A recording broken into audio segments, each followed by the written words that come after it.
Hello, forest friends. I thought to start off Michigan Week, I would share with you the legend of Mackinac Island. Connect to me if you've been to Mackinac Island before. It's been a while since I've been there, but it's a magical place. So I have a couple legend stories, and legends, remember, are stories that have been told for years and years and years and usually have made up characters in it. This is a story about how Mackinac Island came to be. And the author lives in Michigan. Her name is Kathy Jo Worgan, and it is illustrated by Gisbert van Frankenhuizen. I hope I'm pronouncing that correctly. It's kind of a longer story, but every year I share it, my first graders always say it's one of their favorites. So I hope you enjoy it.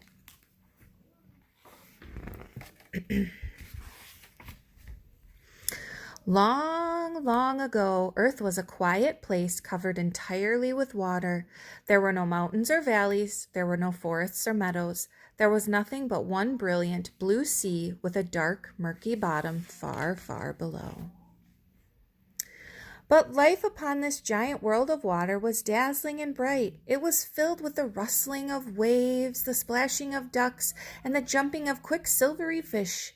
There were many animals here, and their days were filled with laughter and friendship.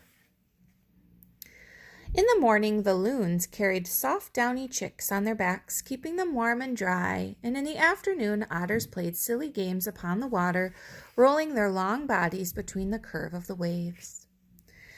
And while the other animals played, beavers bustled back and forth, slapping their flat and shiny tails upon the water. All around them, wee little muskrats tried to keep pace, their small flat paws paddling eagerly against the waves. And in the midst of these fast and playful animals was one special creature who was quiet and slow. His name was Mackinac, and he was the oldest, wisest, and largest painted turtle to live in the great blue water.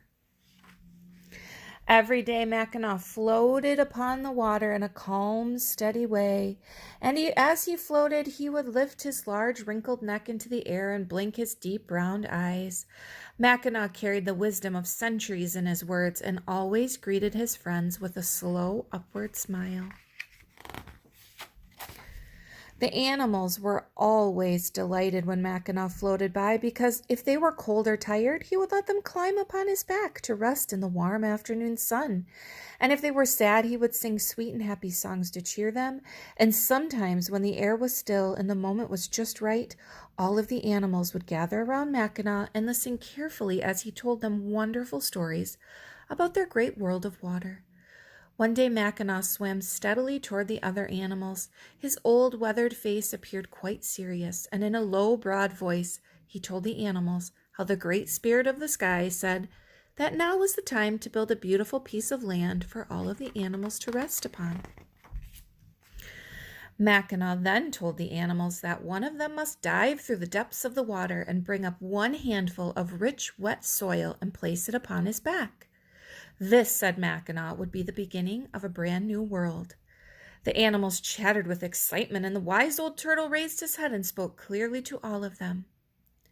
I shall give to you a special home upon my weathered back, where rivers run beneath the sun in red and gold and black, to rest upon the water blue, a land so new, a land so new.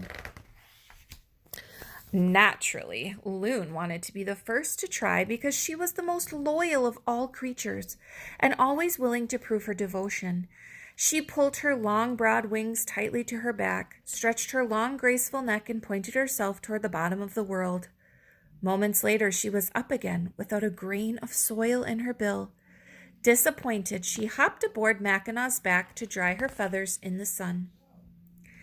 Beaver, the most resourceful and hardest working of all the animals, decided that he should be the next to try. He stiffened his back and twitched his nose, and with a loud slap of the tail dove deep toward the bottom of the world. Small waves rolled over the spot where Beaver disappeared. A little while later, he rose to the surface, holding nothing in his paws. He climbed on Mackinac's back and closed his eyes in sadness. Then Otter decided it was her turn to try. With a twist, a turn, and a flip of the tail, she plunged into the depths far below. Otter bobbed up to the surface several times, each time diving deeper and deeper. Eventually she reappeared, and with no soil in her forefeet, she slipped onto the great turtle's back. and let out a long, soft sigh. The animals rested quietly on Mackinaw's back, feeling very sad. While they were sitting there, Muskrat came swimming by, and the weary animals told him about the struggle to grab a handful of soil from the bottom of the world. Muskrat was eager to help his friends, so he told Mackinaw and the other animals that he would dive to the dark and murky bottom far below. Loon, Beaver, and Otter laughed loudly because Muskrat was the smallest and most humble of creatures. His paws were tiny and his back was weak. Surely he would fail. But Mackinaw did not laugh because he was kind and wise, and because he was a good friend to all animals, he smiled at Muskrat and nodded his head in a slow, gentle way, approving Muskrat's offer. But the animals were still doubtful as they watched Muskrat take one long, deep breath, filling his round cheeks, until they could hold no more. And then, much to their dismays, the little Muskrat closed his eyes and dove into the water. Splish, splash, swish. Little round bubbles popped up all around him as he made his way to the dim bottom far below. Loon, Beaver, and Otter peered into the water, certain that Muskrat would never reach the bottom. They knew the journey was very long and dark, and they believed he would return quickly with no soil in his grasp. They waited and watched, but no Muskrat. The animals waited some more, but no Muskrat. Time passed and they began to worry. They felt sad that they had laughed so cruelly at their little friend. Loon let out a long, mournful cry. No Muskrat. Beaver folded his busy hands and lowered his broad, dark face. No Muskrat.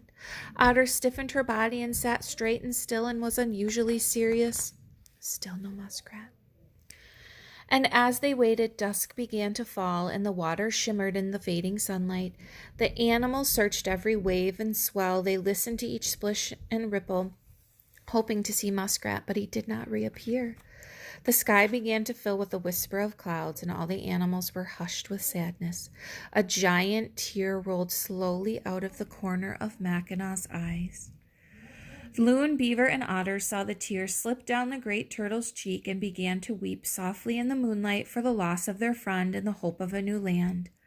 But just then, whoosh! Up popped Muskrat. He flew to the top of the water with tremendous force, and his body was trembling with all of its might. His eyes were open wide, and his cheeks were nearly blue, but wedged in the grasp of his small furry paws was the rich, dark soil that was needed to make the beautiful new land. Hooray! Hooray! Mackinaw nodded his large round head in approval and said, I give to you a special place where sunshine crowns the land, where flowers bloom like brilliant jewels everywhere you stand, to float upon the water blue, a home for you, a home for you. All of the animals watched in awe as Muskrat quickly tossed a handful of soil upon the great turtle's back. Magically, the soil grew and grew and grew all around them. Rocks and trees and flowers appeared, and sunlight poured down upon the bright new land growing in the middle of the deep blue water.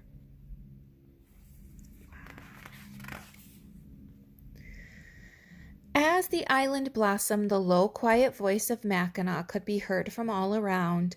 Time will now stand still, my friends, with an island rich and rare, and though we must part, deep in your heart, my presence will always be there. A special land that's edged in blue. I leave this for you, I leave this for you. The animals were happy to have such a lovely place to rest. It was a beautiful and splendid island, a glistening paradise of peace and friendship. As the animals admired their new home, they noticed that Mackinaw was gone. They began to miss the turtle very much, so in the spirit of his friendship, they talked about how kind and wise he was and how he always shared his back as a place to rest. As they talked, they realized that Mackinaw was not really gone, because they saw his large round back in the shape of the island and heard his deep, familiar voice roll through the rocks that lined the shore, and with every wave and billow they heard their old friend say, I give to you this brilliant land, a place for peace and rest. May forest paths and gentle waves call you as their guest. May sunshine drip like honey gold and sweetness fill the air. May diamonds fall upon the lake and always glimmer there. I leave you with an island home, my sweet and treasured friends, forever there upon my back where splendor never ends. And so, to honor their wise old friend, they called the beautiful new land Mackinac Island, the place of the great turtle's back. The end. I hope you enjoyed that one.